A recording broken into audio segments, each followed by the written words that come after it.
참 예수님,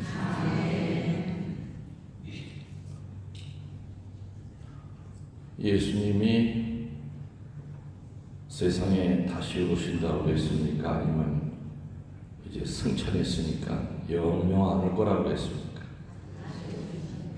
왜 다시 오세요?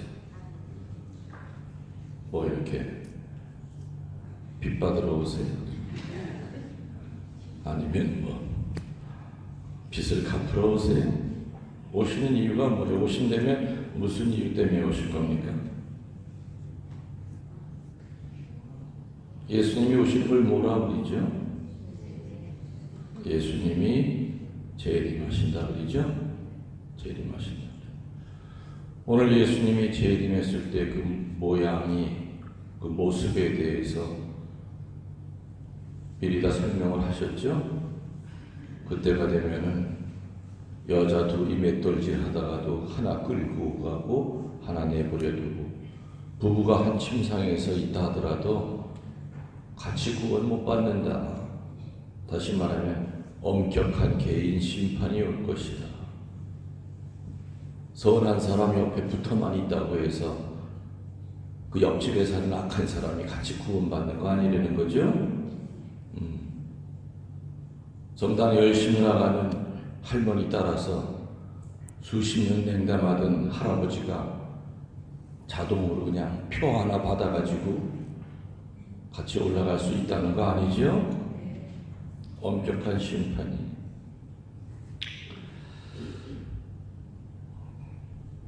주일 복음, 내일 모레 복음에 보면은 마지막으로 어떻게 끝나냐면은 그날과 그 시간은 아무도 모릅니다.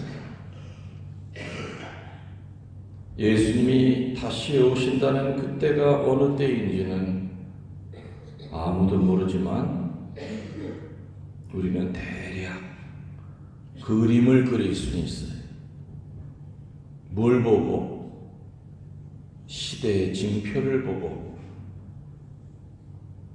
그 시대의 징표가 어떤 징표가 주님의 재림이 가까웠다라는 것을 가르쳐 주신 분이 누구죠? 성모님이죠. 대단히 미안합니다.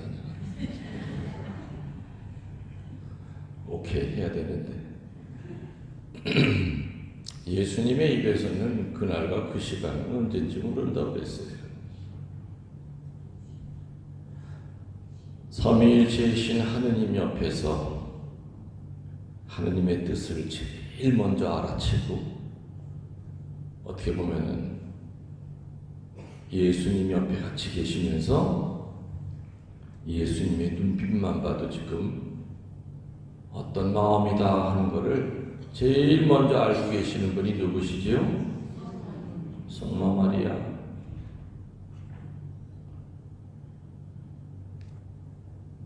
우리가 예수님이 다시 온다는 그때와 그 시간은 모르지만서도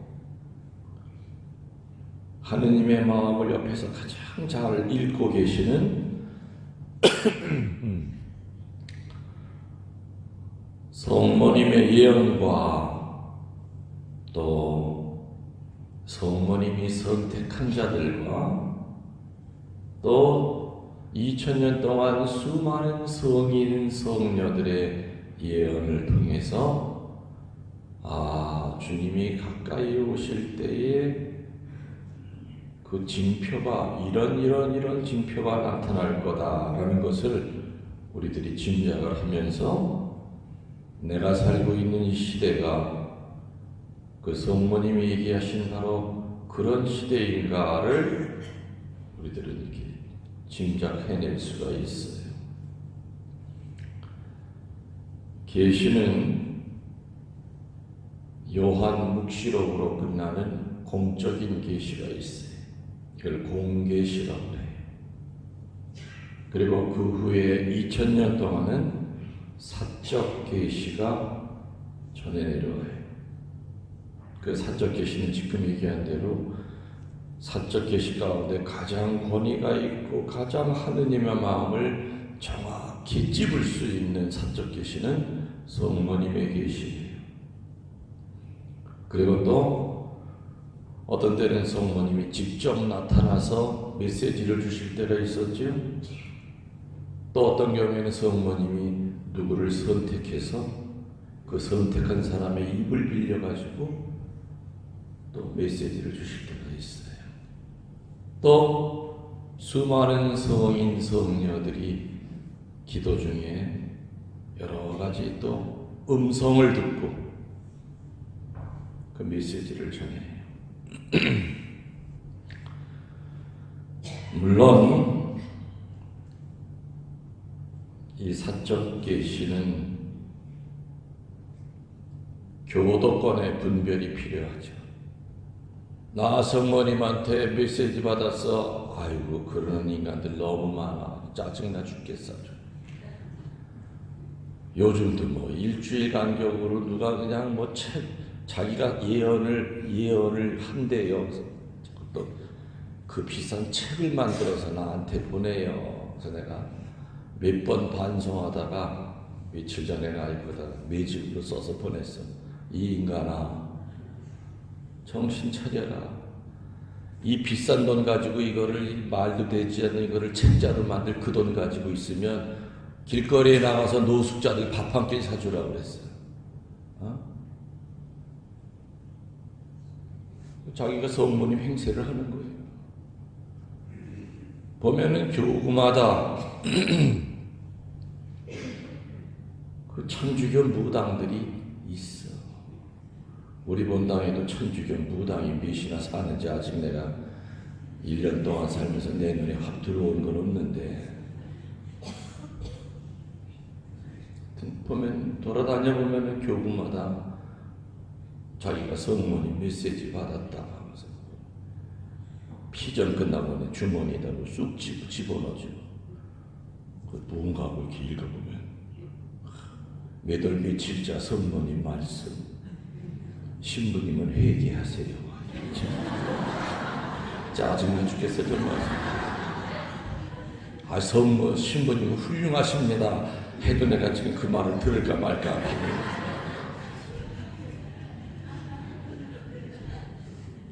나 또 뭐 쑥 찔러 주고 하길래 나 또 무슨 한 10억짜리 수표 한 장 찔러주는 줄 알았지 또. 이 사적 계시는 교도권의 분별을 못 받으면 교회를 어지럽히는 마귀예요. 마귀.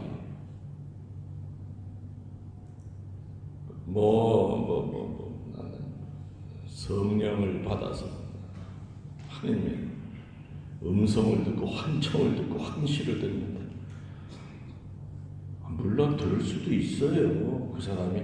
근데 사랑하는 꼬라지가 성인 성녀의 삶이 아닌데 성녀처럼 행세를 하잖아요. 환시 받았다고 그러고 써놓고 흉내내고 세상에 그 책으로 그걸 만들어가지고 내가 어제 이렇게 책 얼핏 보니까 서운동 얘기도 있습니다. 서운동 성당이고 그냥 내 유튜브를 보고서는 여기다가 갖다 찍어 붙여든지. 서운동 점집이 2년 안에 없어질 거래요. 거기 써있어. 그 예언에 서운동 주변의 점집이 2년 안에 없어질 거랬는데 안 없어지기만 해봐.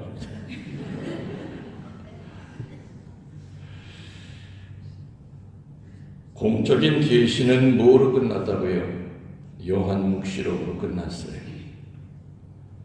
그리고 그 후에 사적 계시를 통해서 이 세상의 흐름에 대해서 그림이 대략 그려져요. 그 성모님의 메시지를 종합을 해보면은 지금 우리들이 살고 있는 이 시대를 성모님은 환난의 시대라고 표현합니다. 무슨 시대요? 환난의 시대.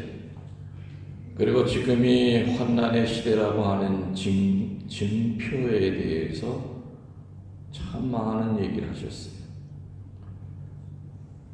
이러이러한 징표 때문에 지금 시대가 환난의 시대다.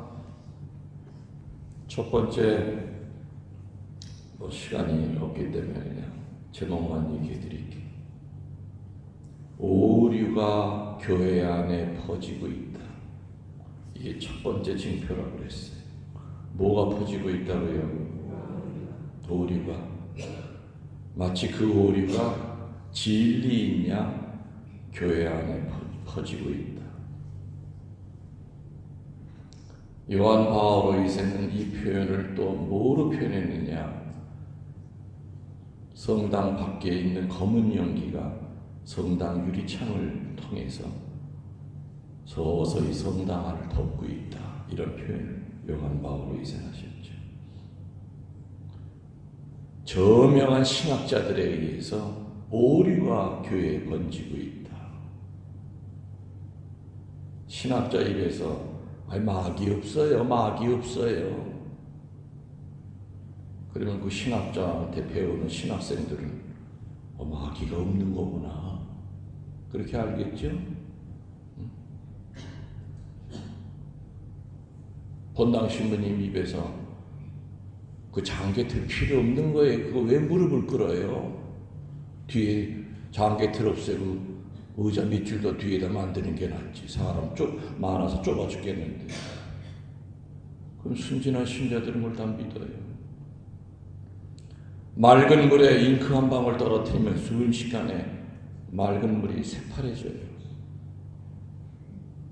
목사의 입에서 천주교는 이단이다, 구원받지 못한다는 얘기를 성도들한테 설교하면은 그 순진한 개신교 신자들은 천주교는 구원이 없대, 우상 숭배하는 교회래,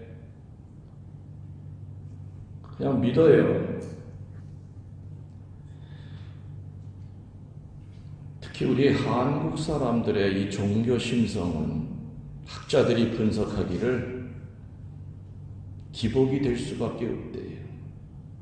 다시 말하면은 한국 사람들의 종교 심성은 죽은 다음에 저 세상보다도 이 세상 삶에 훨씬 더 관심이 많대요. 그래서 이 세상의 복을 강조해서 전 세계적으로 단일교회로 제일 큰 교회가 된 게 바로 순복음교회죠. 거기 그 목사님은 저 세상에 대한 얘기 안 해요. 오로지 이 세상 복을 받을 것만, 그게 맥히는 거예요. 한국 사람들의 종교 심성에 딱딱 들어맞고 입에 혀처럼 내 것 같죠.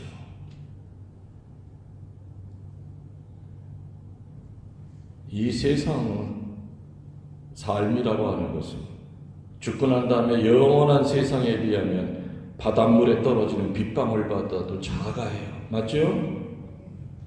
어찌 70년, 80년이겠어요?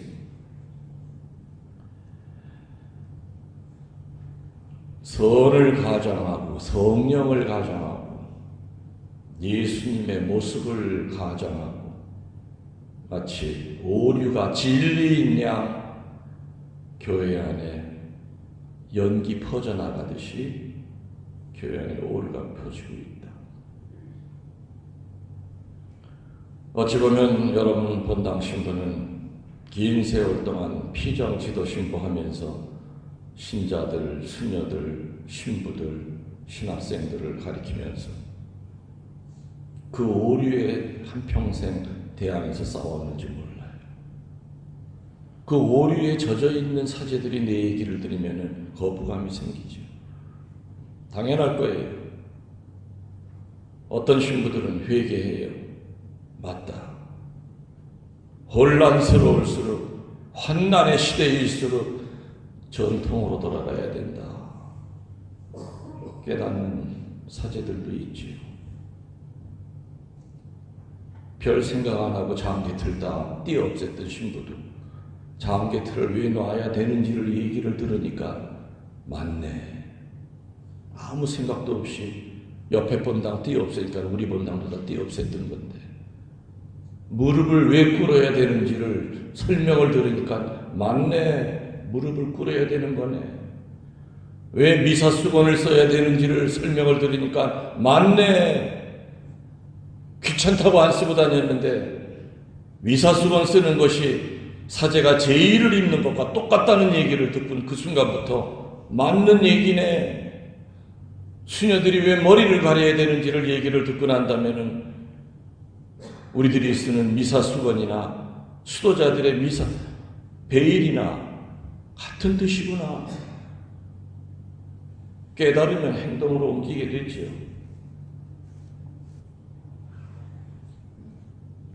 교회에 퍼지고 있는 오리를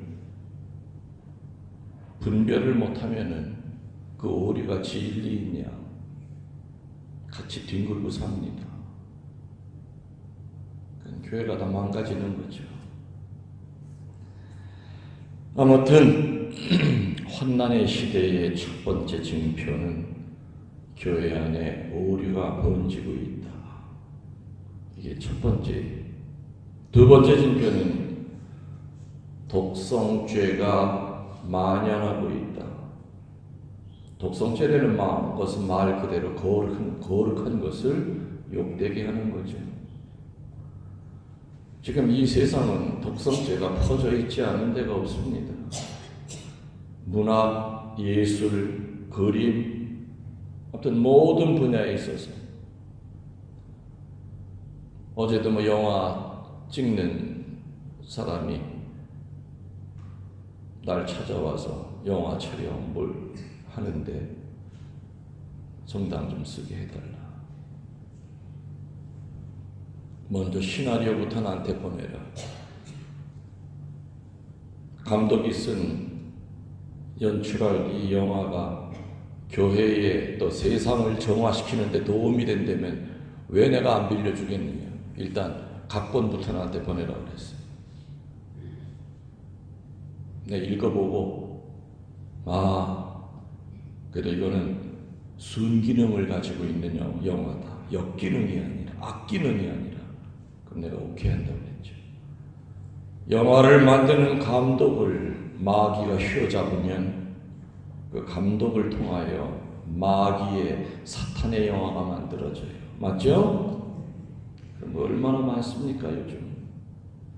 사람을 다 망가뜨리고 글을 쓰는 사람을 마귀가 휘어잡으면 그 사람의 글이 사탄의 글이 돼버려요. 음악을 만드는 곡을 만드는 사람을 마귀가 휘어잡으면 어둡고 지저분한 음악을 만들게 돼요. 독성죄라고 하는 것은 거룩한 것을 욕되게 하는 거죠. 사제와 신자 사이를 수단 방법을 가리지 않고 이간질을 해요. 그래서 신자는 사제를 미워하게 만들고 또 사제는 신자들을 멀리하게 만들고 서로 간에 상처를 주게 자꾸 만들어요. 사제에 대한 그 거룩함을 땅에 떨어뜨리려고 수단 방법을 하는 거죠. 이게 두 번째 징표라고 하셨어요. 내가 하는 얘기가 아니라 누구 얘기요? 성모님 얘기예요. 세 번째 징표는 환난의 시대의 세 번째 징표는 온 세상에 전쟁이 일어날 것이다. 그리고 수많은 사람들이 못 먹어서 굶어 죽을 것이다. 전쟁과 기아. 지금 내가 말하는 요 순간 1초 똑딱할 때도 5,000명이 죽는데요. 못 먹어서. 우리들이 밥 먹는 20분, 30분 동안에도 수만 명이 굶어 죽는데요. 그 굶어 죽는 사람들의 70%가 애들이래요. 우리 입에 밥 들어가는 거 감사해야 돼요. 어느 한쪽에서는 잔뜩 먹고 그 찐 살 빼려고 또 기를 쓰고 또 살 빼는데 돈 쓰고, 어느 한쪽에서는 못 먹어요. 이 세상에 물질이 없어서가 아니죠. 먹을 게 모자라서가 아니에요. 가진 사람만 혼자 움켜쥐고 있기 때문에 그렇죠. 네 번째 징표는 이 세상의 자연의 이치가 다 망가질 거라 그랬어요. 지금 그래요, 안 그래요?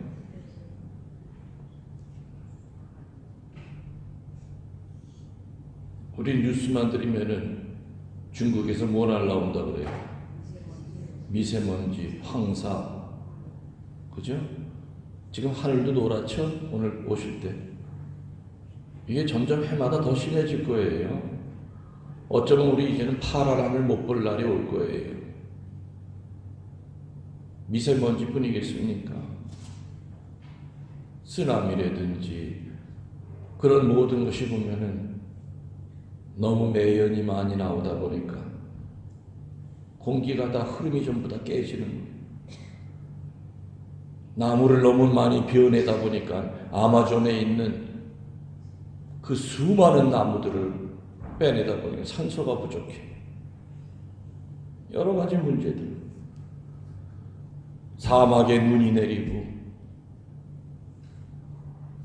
말도 안 되는 얘기들이 자연의 이변 현상들이 점점 더 가속화되고 있어요. 다섯 번째 환난의 시대 징표는 거짓 예언자들이 여기저기서 나타날 것이다. 내가 예수 그리스도다 하는 거짓 예언자들의 출현. 뭐 말하나 말하고. 마지막 여섯 번째는 이 세상 어디에서라도 하느님의 말씀을 들을 수 있는 날이다. 요즘은 라디오만 틀면 평화방송을 듣든 개신교 방송을 다 들리죠. 히말라야 꼭대기에서도 중파, 단파만 이용하면 안테나만 뽑으면 복음을 들을 수 있어요. 지금 얘기한 이 여섯 가지가 성모님의 입을 통해서 나온 환난의 시대의 징표예요. 그러면 이 환난의 시대의 마지막까지 가면은 그때 바로 누가 오신다고요? 예수님의 재림이 오시는데 이 재림은 예수님이 오실 때는 몸뚱아리로 오십니까? 아니면 영으로 오십니까? 육의 재림이 아니라 영적인 재림이라고 그러셨어요. 그럼 예수님이 오셔가지고 재림하시면 제일 큰 특징은 온 인류가 세례를 받아요. 그 세례는 영적인 세례. 다시 말하면 불교 신자도 하느님을 알게 되고 무신론자들도 하느님을 알게 되는 이게 바로 영적인 세례예요. 예수님을 믿게 돼요. 자, 근데 여러분들 세례 받으시고 난 다음에 세례 받고 한 얼마 동안은 눈처럼 깨끗하게 살지만 또 시간이 지나면 또 때가 묻죠. 예수님을 믿는다고 해서 죄를 안 짓고 사는 게 아니에요. 그래서 소위 묵시록에 나오는 천년왕국이 시작이 돼요. 그 천년왕국은 1년, 2년, 3년, 100년, 999년, 1000년 이러한 시간의 개념이 아니라 마지막 정화의 시기예요. 시편에 보면은 하느님에게는 1000년도 하루 같고 하루도 1000년 같다고 그랬죠. 인간이 생각하는 시간의 개념과 하늘에서 생각하는 시간의 개념은 다르죠. 그래서 천년왕국이면은 1000년 동안 마지막으로 회개할 수 있는 시간을 주시는 게 바로 천년왕국이에요. 근데 현실적으로 보면 그 천년왕국은 미사 때마다 일어나요. 사제의 입을 통해서 여러분들을 회개시켜요. 고백서 안에서도 천년왕국은 시작이 돼요. 피정 받으실 때마다 그 피정의 시간은 천년왕국이에요. 어떻게 쓰든지 한 사람이라도 말씀을 통하여 정화시키고 회개시키시려는 하느님의 계획의 일부분이에요. 그런 피정이라든지 이런 것들이. 마지막 한 사람을 살리기 위한 그 시간이 바로 천년왕국이에요. 사이비 개신교 쪽에서는 이 천년왕국을 교묘히 이용해가지고 종말론이라고 하는 것을 막 강조했죠. 돈이 무슨 다 갖고 와, 다 갖고 와. 내가 나눠주는 이 쪽지 하나만 갖고 있으면은 괜찮아. 천년왕국 지나고 난 다음에 세상 심판 올 때도 이 쪽지 하나만 받으면 괜찮아. 실제로 그런 일 많았어요. 내 기억에 있는 제일 큰 사건이 한 25년 전에 새마을 전도단이라고 하는 개신교 단체가 있었어요. 그 목사는 주로 종말에 대한 것만 계속 강조해서 사람들을 끌어모았죠. 그리고 맨날 메시에 하느님이 불러서 세상을 심판한다. 그러면서 왜 옛날 바가지 있지요? 쪽박 밭에서 이렇게 따서 그걸 잘라가지고 거기다 자기 사인을 해서 20몇 년 전에 그때 돈으로 500만 원씩 받았대요. 근데 그게 순식간에 다 나갔대요. 그리고 뭐라고 했느냐? 매달 메시에 하느님이 불로 심판할 터이니까 그 증표, 천국표를 갖고 있는 사람은 우리 교회 옥상으로 모여라. 그러면 불덩어리가 세상을 벌하는 것을 눈으로 보게 될 것이다. 사람들이 그날 그냥 새벽부터 그 표 같은 사람만 교회 옥상에 움직이도 못할 정도로 꽉 껴가지고 시계만 쳐다봤어. 뭐 떨어질 거 기대했죠? 불이 떨어질 줄 알고 시계만 봤는데 뭐가 하나 지 머리에 떨어져. 새똥이 떨어져, 지금 떨어져. 그리고 그 시간에 그 목사 그 인간은 가방에다가 달러로 돈 챙겨가지고 김포공항 빠져나가려고 하다 수갑 철거든. 그러니까 그 천년왕국이라고 하는 것을 사이비 집단은 교묘히 이용을 해서 세상을 어지럽히죠. 그래서 천년왕국이라고 하는 마지막 정화 시기를 거침에도 불구하고 그래도 회개하지 않는 인간, 그 인간에 대한 얘기가 오늘 복음에 나온 거예요. 이게 바로 세상 종말. 이 세상 종말에는 제일 큰 원칙은 뭡니까? 아까 얘기했죠? 철저한 개인 심판이에요. 서운동, 성당, 교우들이 한꺼번에 심판받는 게 아니라 냉담자도 그냥 같이 묻어서 천국 가는 게 아니라 오늘 구체적으로 얘기하셨잖아요. 두 여자가 맷돌 같이 돌리다가도 하나는 하나만 내가 데려갈 거야. 부부가 한 침상에서 잠을 잘지라도 하나는 내가 데려갈 거고 하나는 그냥 내버려 둘 거야. 개인 심판은 무서운 얘기죠. 나중에 우리들이 심판받을 때 아유 이럴 줄 몰랐습니다. 이렇게 빨리 올 줄 몰랐습니다. 우리 변명할 건덕지가 없어요. 그죠? 수많은 성인 성녀들을 통해서 얼마나 많은 회개를 시켰어요.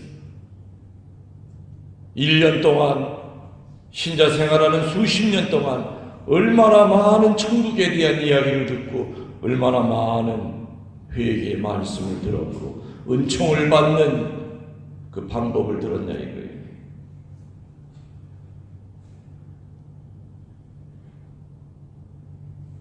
나중에 심판받을 때 아이고 이런 일이 이렇게 빨리 오려고 생각도 못했는데요. 그럼 아마 그러실 거예요. 너 죽을 때 본당 신부님이 김웅렬 신부 맞지? 예, 어떻게 아세요? 몇 년 동안을 그렇게 내 입을 대신해서 나팔을 불어 제꼈는데 너 안 들었잖아. 그 들어도 열매를 맺은 게 하나도 없잖아. 들어서 네 머리만 커졌지 행동으로 옮긴 건 하나도 없잖아. 그렇게 용서하라고 얘기했는데도 너 여전히 미움 품고 죽었잖아. 그렇게 나누라고 그랬는데도 네 것 쪽에서 나눠본 적 있니? 없잖아.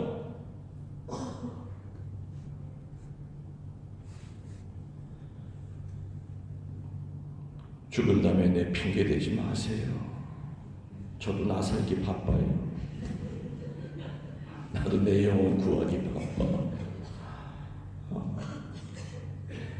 여러분들의 구원은 여러분들이 하셔야 돼요. 그죠? 본당 신부는 구원의 길을 알려줄 뿐이에요. 이쪽 가면 죽어요. 그러니까 이 길로만 가셔야 돼요. 정확하게 이정표가 여러 개일 때 우리들 헷갈리잖아. 일로 가는 게 맞나? 일로 가는 게 맞나? 사제는 절대 오로지 이 길이 하느님께 가는 길이에요. 그거 알려줄 뿐이지 그 말을 그 이정표를 보고 그 길로 가냐 엉뚱한 길로 가냐는 여러분들 각자의 몫이에요. 맞죠? 그날과 그 시간은 아무도 모르지만 그래도 우리는 대비할 수 있어요. 성모님의 그 메시지를 우리가 알기 때문에 도둑이 쳐 들어올 걸 알면은 문도 새로 고치고 자물쇠도 새 걸로 바꾸고 CCTV도 달고 우리 준비하듯이 준비해야죠. 우리 각자가 명을 다해서 죽으면은 우리는 사심판을 받는다 그러죠. 그리고 인류 전체가 받는 심판을 우리는 뭐라 그래요? 공심판이라 그래요. 공심판이 바로 세상 끝날이에요. 세상 끝날. 그때는 태어난 지 10살 몇 개월도 안 된 아이도 그때는 끝이에요. 맞죠? 인류 전체가 다 심판을 받는 겁니다. 천년왕국은 마지막 정화 시기예요. 그래서 이 혼란한 시대일수록 거룩한 사제들이 필요하고 사제들의 그 분별의 말씀 선포가 필요하죠. 그래서 천년왕국은 1부터 999, 1000 이런 개념이 아니라 그랬죠. 이 미사도 바로 천년왕국의 한 부분이고 고백서에서도 우리는 천년왕국의 맛을 느낄 수 있어야 돼요. 피정 때도 여러분 각자가 고상 앞에서 성호 붓고 저녁 기도 바치는 그 시간도 나에게는 정화의 시간, 최후 심판을 대비하는 시간이라는 것.